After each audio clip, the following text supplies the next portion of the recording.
Achiin taarika tokko dhagaye gaara mul'ataatti. Gaara mul'ataarraan taarika tokko dhagaye. Taarikni dhagaye kuni haadhuma isaa kanatu gabaa keessatti nama kabalte haati Maammad. Gabaa keessatti nama kaballaa gurratti guutte. Jennaani dubartittiin sun himatte. Shoof abbaan Shu'aybii galmoo du'eera. Injiru qaata du'e nama yaadigii nuuseeneeraa reeduusaa. Shu'aybii galmoo kuni amma ragaa mana murteetti dhiyeeffatan. Na kabaltee jettee dhiyeeffatte. Jennaani anin kaballee kana lammantu dhaabatee na laalaa jira jetteen.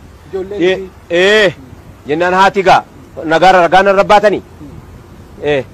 Jennaan abbaan Shu'aybii rabbi rahmataa godhuuf. Shuuf nama caadila waamee haqarra waan agartan malee waa biraa tokko dubbachuu rabbittiin isin dhiifadhaa jedhee. Ilmaan isaatiif. Akkanaa jette ijoolleen haati moo quban qabdu. Ragaanaa ba'uu dhaqaa jirteetti haati Maammadi jirti bara lubbuudhaan. Na arguun isin mala. Fudhatanii mana murteetti dhiyaatan. Dubbadhaa ijoollee eenyutu eenyuun kabalee jennaan. Wallaahi wa billaahi aayyoon tiyyaa Aamina qabdeetuma kaballaa gurratti guutteetten. Aamina waan jetteen hin dhageenye. Ammoo Aamina afaanii waa jette seena. Sagaleenuma dhageenye. Waa takka immoo hin beeknu quban qabnu. Ammoo aayyoo kiyya kaballee. Shoof. Maammattu natti bela Maammad Shu'aybii. Aayyootu kaballaa gurra guutte. Tanaas hin waame.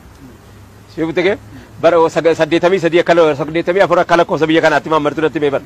Waan inni adilii albilcha natti himne sababa abbaa isaa kaafne haasofne jirran. Shu'aybiin haqarraa haqni haqa adiidha gurraacha. Haadha keessan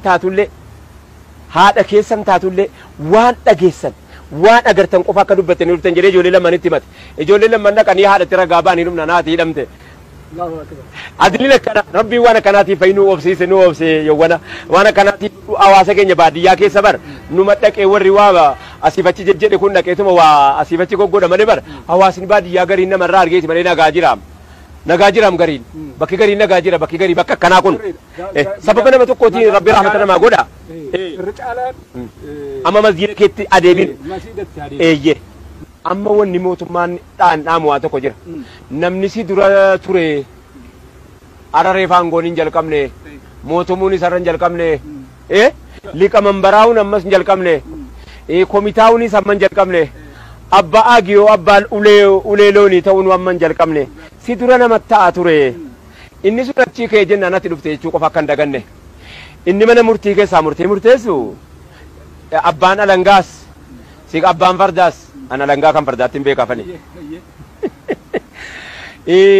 Abbaan seeraas si galee zulmii isa tokkotti zulmii ati bar bakka kanatti wayii jira bar adlii yoo jiraatte dhukkubni kun hin dhufu adlii yoo jiraatte nama wal qixxeessuu yoo jiraatte dhukkubni kun hin dhufu bar qaadii shurey gaaf tokko ajaa'ibni tokko isa mudate qaadii shurey zamana aliyyii keessa aliyyiin uffanni isaa jalaa bade arra toora biyya hadha kun mootii soddomatti baate wal nyaattu kana Aliyyi ibn Abi Talib kophaa isaa bulcha kophaa isaa hooggana gaafa warri hoogganamu jiru gaafa adliin jiru lamaantu wal fakkaata hoogganamaan tokko hoogganaa bar hoogganamaa fidata gaafa warri hoogganu warra isa hoogganu kennateen jedhaa jira khaliifaa Usmaan ibn Affaantu Aliyyidha. Aliyyiin beeytan egaa leenca Khaybar jedhame beekama. Abu Turaab si galee isatu meeshaan waraanaa jalaa bade boo meeshaan waraanaa jalaa badeennan otoo barbaadu gaafa bitachuutti barankaan qabu. Hoogganaa biyya soddomaati. Musinnaan hin jiru, wussinnaan hin jiru, jinninnaan hin jiru, wanni takka illee hin jirtu miti re adlii jira ka. Adliin jira na wanni musinnaan dhalatuuf hin jiru bar. Malaammaltummaa wanni dhalatuuf jiru adliitu jira. Ilma namaa kanatti isa biratti nama. Karromnaa banii aadama rabbi jedhee jennaan ilma namaa namoomaan kabajji boo dhiirte. Nama ta'uu isaatiin iyyi kabajji. Nama ta'uu isaan akka inni jiraatu barbaadde. Kanaaf meeshaan intini jalaa bade meeshaan waraanaa jalaa bannaan barbaade dhabe. gaafa kaan ka'e gabaa ba'e gaafa inni gabaa ba'u dhiirri meeshaa waraanaa isaatii fi uffata isaa gurgurachuu gabaa keessa fudhattee teessibbo mallattoo qabdi meeshattii sana ergama rabbii kenneef mallattoo qabdi meeshaan isaatii uffanni waraanaa isaa mallattoo qabdi akkana gadi kaa'atanii seefiin akkani gadi murree dhorkiti kan mataa qabdi akkanni mataa isaa keessa seefiin hin murree eeboonii waraannee gooti isii sana gurgurachuu dhiirti gabaa baafattee gabaa keessatti argate dhaqee meeshaan kun kootii jedheen mallattoo sii beeka akkana utuu keetiitii sirka jiraata ka jedheen namichi jedhameen kun tokkoffaa yahudaadha lammaffaa amantiin isaa amantii biraati amantii biraa hordofa islaamaa miti inni kun mootii biyya soddomaa hadhaati yookaan 31 natti fakkaatti iyyuu si galee akkanatti baateetti hamma dhaqee Uzbeekistaan ga'utti barjadatu iyyuu ofirkaa qaba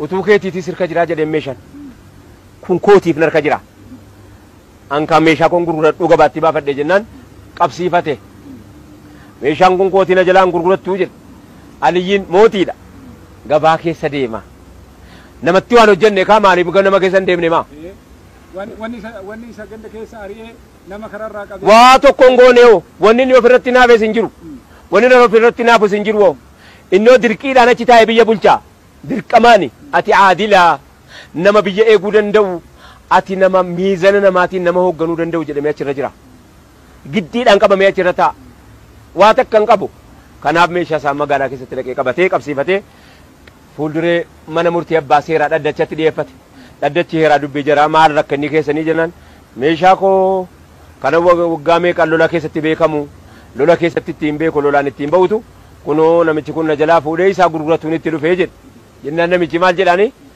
hoo kan keessa harka sirka jira ka jedhe kan koosoon harka jira sirka turee jedheen ishee anaatu na argiteetta hin argin immoo dhugaadha fardarraa jalaa buuteedhan yeroo waa isii dhagahu yeroo inanne jalaa fuudhee garuu meeshaan kana liyyi ta'uu hin beekaa gafuudhachuu gabaatti baafate jennaanii dhaddachi heera aliyyi meeshaan kun ragaa qabdaa jedhe qabaa jedheen bakka ragaa kee dhiyeeffadhu jedheen kan kee ta'u atis ragaa kee dhiyeeffadhu atis ragaan koo meeshaa kooti gadi jedheen harka jira